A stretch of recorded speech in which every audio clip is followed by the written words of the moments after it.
Before smartphones, before touchscreens, there was this, a plastic toy phone. Once a portal to imaginary conversations, now a relic of pretend importance. It doesn't ring. It doesn't connect to Wi-Fi. But it does something even better. Nothing at all. And that's what makes it iconic. Here's what you can do with it.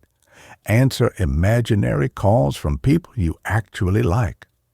Slam it down dramatically after fake arguments. Pretend you're too busy to deal with real life.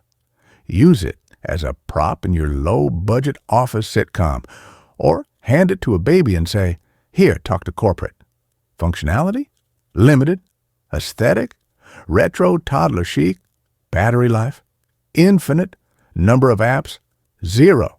And that's the beauty of it. This phone doesn't distract you. It reminds you of simpler times, when the only notification you got was dinner. Why should you buy it?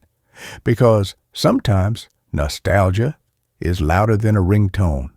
Because real phones are overrated.